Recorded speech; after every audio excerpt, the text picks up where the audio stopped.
Bom dia a todos. Uma grande honra falar com uma plateia tão seleta. Fico feliz de estar falando de um tema que é a educação pública e estar falando nos últimos tempos várias vezes. É um tema que na área do Corpo de Bombeiros não era tão falado e hoje está se falando inclusive no Brasil todo. Tenho estudado isso desde o mestrado e doutorado e fico contente que as corporações e a sociedade como um todo estejam enxergando isso de fato como um tema relevante e importante.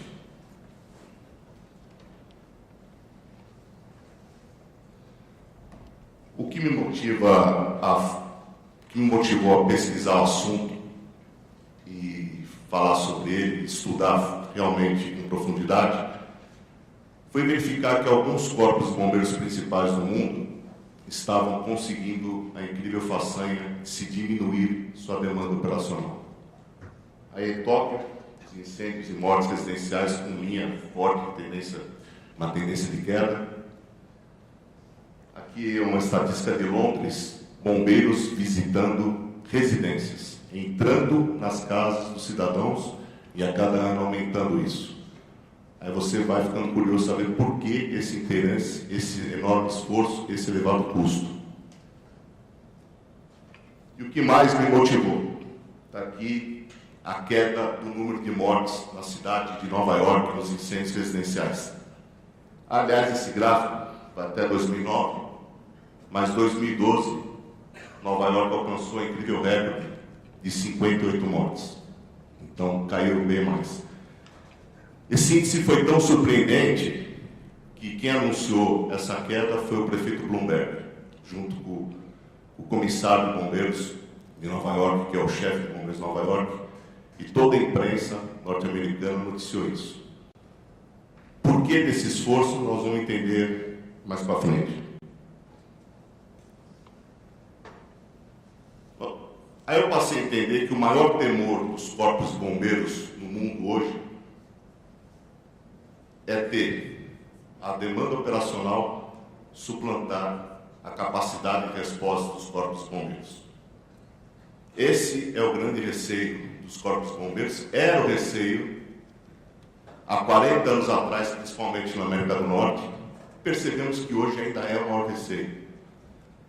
Esse temor provocou um estudo profundo nos Estados Unidos, não vou falar toda a história porque não tenho tempo, o tempo é limitado aqui, o Coronel Gil vai me apertar nos 20 minutos, mas na década de 60, nos Estados Unidos, tem um evento famoso chamado Conferência de Windsor, onde o país se reuniu para discutir a questão dos incêndios, porque os Estados Unidos discutiam localmente, os incêndios eram problemas municipais, e eles viram que estava errado, o problema era mais sério. E desse encontro nasceu uma declaração que, doravante, o problema dos incêndios nos Estados Unidos não seria mais local, seria sim um problema nacional. Em 68, o Congresso americano aprovou um ato de pesquisa sobre segurança de incêndio e encarregou o departamento de comércio, aliás, bem curioso, a estudar tal tema. Na década de 60, o presidente Johnson nomeou uma comissão, presidida por um professor de uma universidade, da Pensilvânia, para capitanear um estudo profundo da questão dos incêndios dos Estados Unidos. Esse estudo levou 2 anos, e os mais antigos aqui, militam na área de estudo de incêndio, aqui conhecem o famoso relatório do American Burning.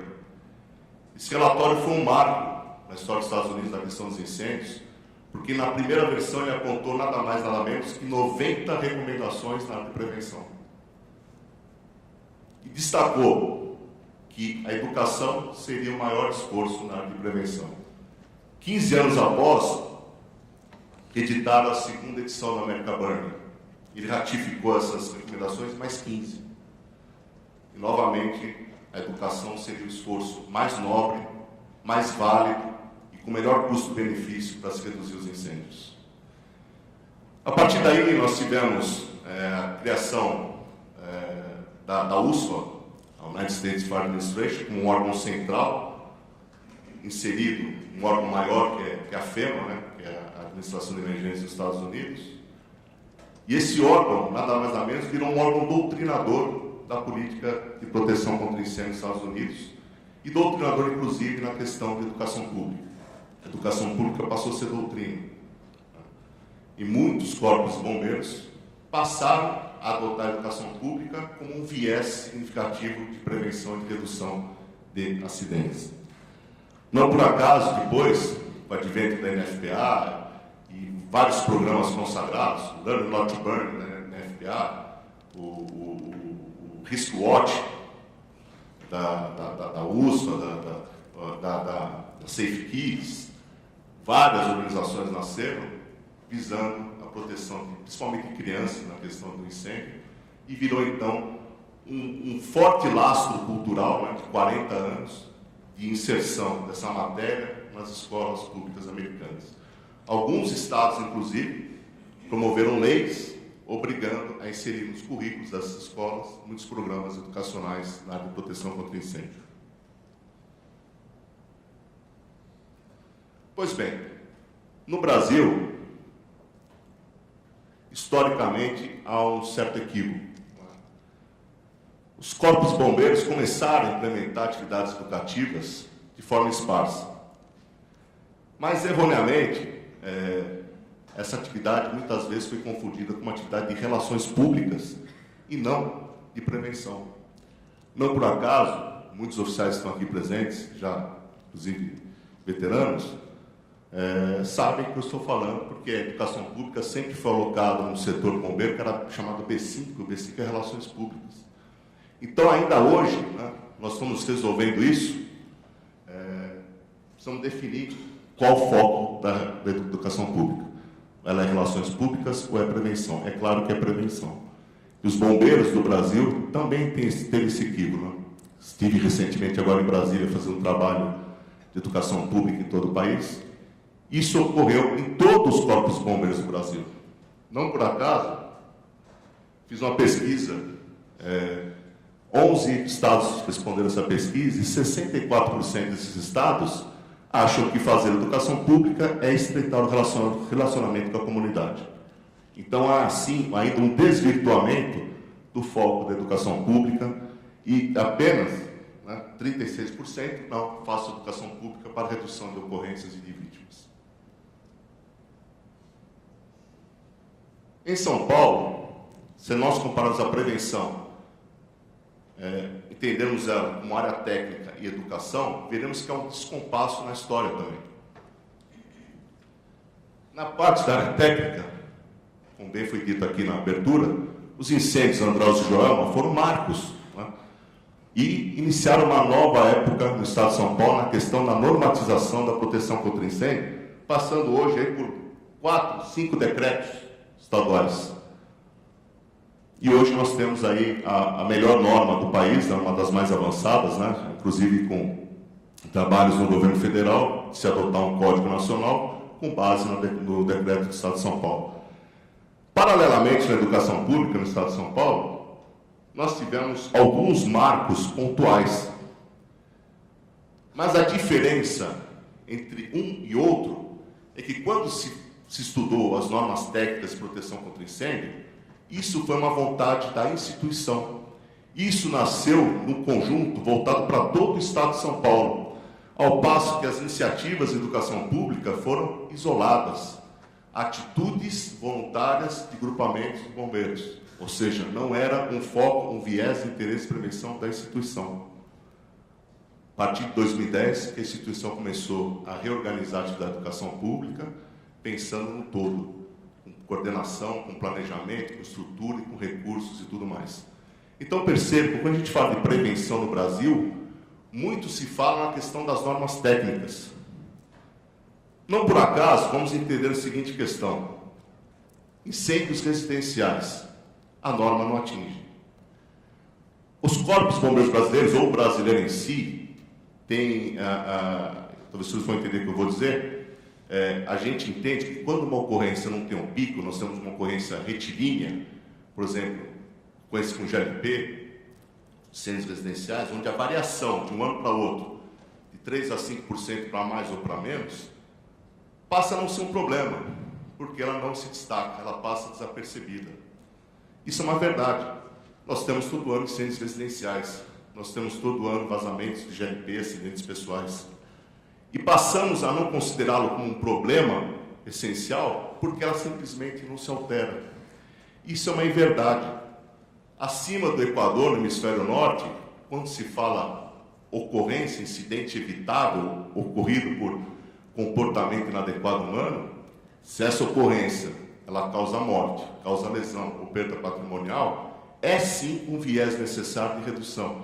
É sim merecedora de ações de redução, porque essas ocorrências principalmente causam mortes, que é a essência principal da missão do Corpo de Bombeiros, a proteção à vida, e secundariamente causam enormes prejuízos ao Estado, quer seja na questão da saúde pública, quer seja na questão previdenciária. Nós vimos a palavra educação pública no Corpo de Bombeiros de São Paulo, esse termo educação pública, em 2001, no decreto 46.076, na instrução técnica número 1. Isso foi um grande alento, né? Apareceu a palavra educação pública. Mas voltando a Nova York, por que Nova York chegou nesse resultado? A gente começa a entender como que a educação pública passa a ser uma atividade estratégica dos corpos de bombeiros. Não por acaso, da missão institucional do Corpo de Bombeiros, está lá. A corporação progride na segurança pública por meio da sua investigação de incêndios, prevenção e programas de educação. A missão institucional é um alicerce estratégico, é um propósito organizacional, é a assinatura corporativa, ela diz o que faz. E quando eu digo, essencialmente, na missão institucional que eu faço educação pública, ela passa a ser importante, passa a ser estratégica. Na declaração de serviços do Corpo de Bombeiros de Nova York, está lá no item F, conduzir ações de proteção contra incêndio, saúde pública em eventos e apresentações. Eu declaro mais uma vez que eu faço educação pública. Quando eu coloco no plano estratégico, que é o propósito em si da organização, é o que nós nos propusemos a realizar durante toda a nossa existência, está no objetivo estratégico número 5 de Nova York, melhorar a prevenção de incêndios e a educação de segurança contra incêndios. 5 objetivos estratégicos.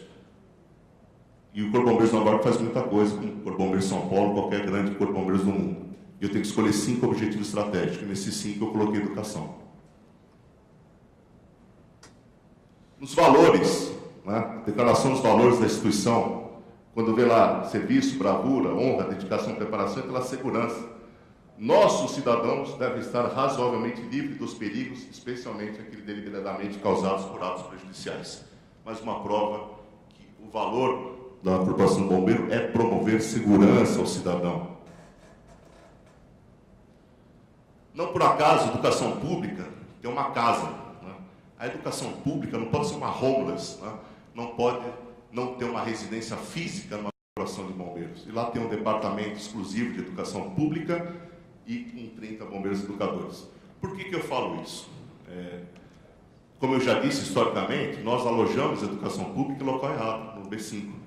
Hoje, no Corpo de Bombeiros de São Paulo, ela está no B5 provisoriamente, porque é um planejamento da corporação, uma reestruturação, criar uma diretoria de prevenção e nela abrigar 2 cômodos, área técnica e educação. Aí sim nós estamos falando a coisa certa, né?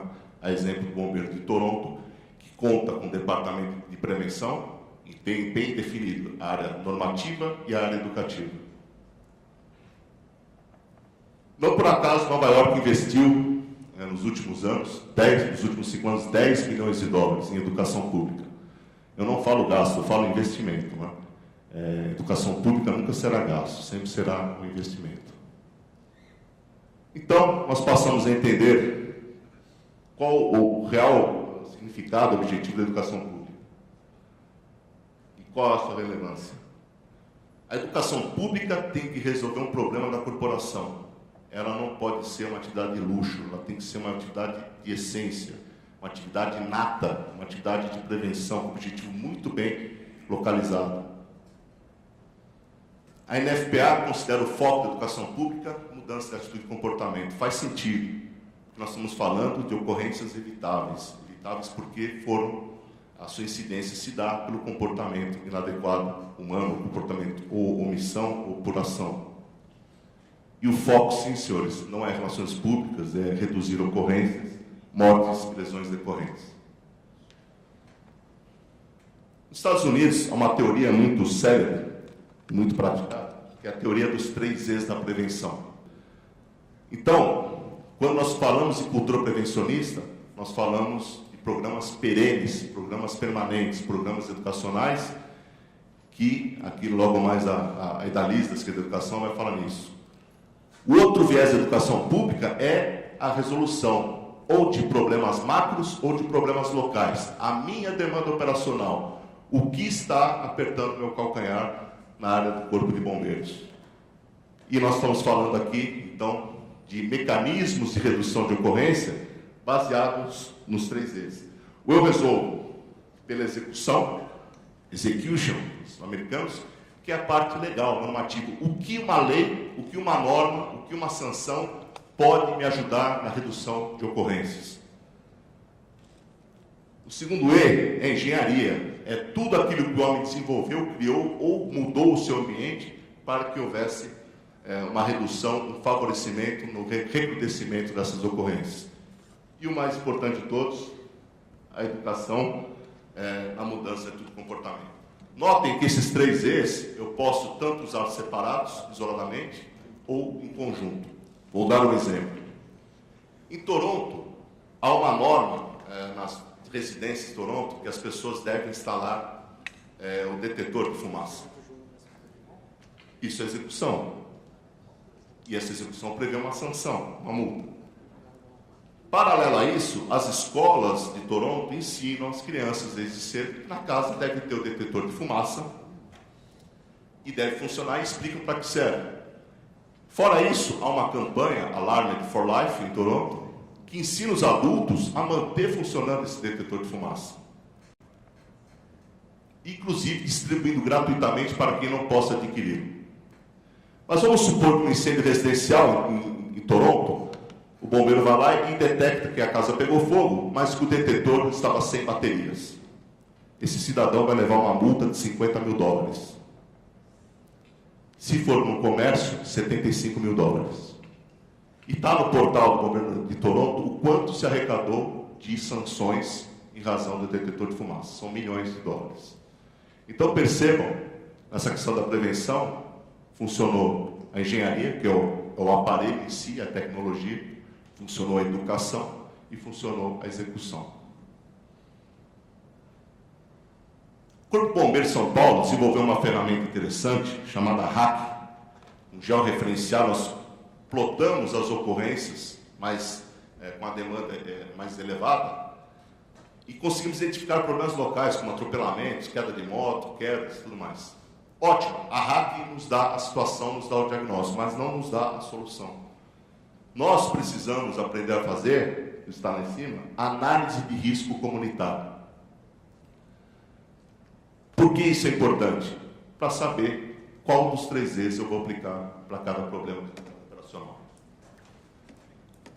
Recentemente, um capitão do Corpo de Bombeiros me procurou pedindo um tema, monografia, para o mestrado dele. O tema dele tinha sido reprovado. Ele me procurou e falou assim: eu tenho um tema essencialmente atual, exatamente esse. Como fazer uma análise de risco comunitário. Nós temos uma grande ferramenta que nos dá o problema, que nos indica o problema, mas agora a gente precisa aprender a sanar esse problema. E hoje um oficial de bombeiros, com funções de comandamento territorial, tem que saber fazer essa análise de risco comunitário, porque ele vai entender por que está acontecendo aquela demanda operacional elevada, qual o público-alvo, por que está sendo causada aquela ocorrência, em cima disso fazer um planejamento de redução de ocorrências com todo esse descritivo, né? Se precisar desenvolver parceria, uma estratégia de intervenção, implementar essa estratégia, avaliar os resultados. Então isso eu acho que é uma tendência atual e isso deve acontecer fortemente. Bom, como tornar a educação pública uma atividade estratégica? Ponto de partida são a corporação reconhecê-la primeiramente e começar a inseri-la nos seus alicerces estratégicos. Então, temos que reconhecê-la na missão institucional, na visão de futuro, nos valores, nos objetivos estratégicos, na carta de serviços e na sua departamentalização, dar um lar definitivo para a educação pública. Não por acaso, gente, alguns exemplos de missões institucionais em Nova York, Londres, Toronto, Tóquio, Melbourne. Os senhores lerem rapidamente verão que, de alguma forma, a educação pública está inserida nessas missões institucionais.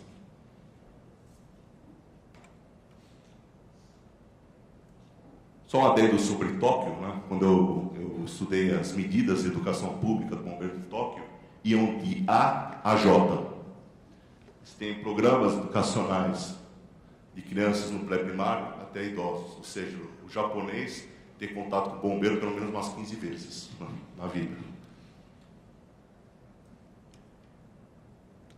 A USFA, como é um órgão doutrinador, ela recomenda aos corpos de bombeiros institucionalizar a educação pública com valor organizacional. E deve ser que nas declarações de missão. Quando eu comecei a pesquisar declarações de missões de bombeiros americanos, realmente tem lá a educação pública. É uma orientação normativa da própria USFA. Bom, um bombeiro, para tentar validar a educação pública como estratégica, ele tem que fazer uma análise de cenários internos e externos. Tem que verificar primeiro qual o clima, cultura e comportamento da organização. Eu falo isso porque há uma forte resistência interna contra a atividade. Porque na nossa escola de bombeiros não se ensinou nunca educação pública. Ora, se não faz parte da sua cultura, há uma barreira antes a ser vencida, você inserir isso culturalmente em cada bombeiro, mostrar para ele que a prevenção é tão ou mais importante que o atendimento operacional. Os bombeiros nas escolas gostam de atender ocorrências, gostam do grande incêndio, do salvamento em altura, da presa em ferragem, mas culturalmente eles não foram ensinados que educação é o viés mais importante da prevenção, assim como a área técnica. E isso começa no berço, nas escolas de bombeiros. Qual a maturidade, planejamento e execução das atividades? Ora, se eu tenho uma organização que faz por varejo educação pública, obviamente eu não tenho maturidade nos processos de educação pública. Hoje mudou. Hoje nós temos um órgão centralizador na área de educação pública, com planejamento e tudo mais. O meu efetivo está preparado para fazer educação pública? Senhores, eu tenho que capacitar. Né? Eu tenho que ter isso na minha currículo, na minha grade curricular, nas escolas de soldados, sargento e de oficiais. Sistema de registro de dados. Nós não inseríamos, até pouco tempo atrás, todas as atividades educativas nos nossos talões de ocorrência. A educação pública é, sim, entre aspas, uma atividade operacional. Como é que eu vou mensurar para quantas crianças eu falei de assistentes domésticos? Quantas palestras eu dei? Que assunto eu falei? Para quem eu falei? Para quantas pessoas eu falei? A educação pública, ela é uma atividade seletiva. Por quê? Eu seleciono a mensagem, eu seleciono o meu público e seleciono a forma de entregar e o momento certo de entregar essa mensagem. E recursos, né? Educação pública, a gente pensa que recursos não é só dinheiro. Tecnologia é também dinheiro, são pessoas, são materiais, tudo que possa agregar um programa, uma campanha, uma ação educativa. Cenário externo, parcerias. Está aqui na minha palestra, na sequência da lista, Secretaria de Educação. O bombeiro, por si só, não tem perna suficiente para capilarizar todo o seu público no estado de São Paulo. Eu preciso atingir todos os alunos da rede pública. Se eu fizer sozinho isso, nós não conseguimos. Então, eu preciso de parcerias. Demanda operacional. Essa sempre será a nossa constante ameaça. Lembram-se da demanda operacional e capacidade de resposta? Tecnologia. Temos plataformas, por EAD, por exemplo, que me fazem atingir mais rapidamente um público maior. E benchmark, né? Estudar o que os outros, experiências positivas aconteceram aí fora, né? Tanto dentro do país como fora do país. Isso é essencial, porque evita a gente cometer os mesmos erros que os outros. Bem, senhores, eu vou adiantar aqui, já estão me apertando, mas eu queria dizer o seguinte.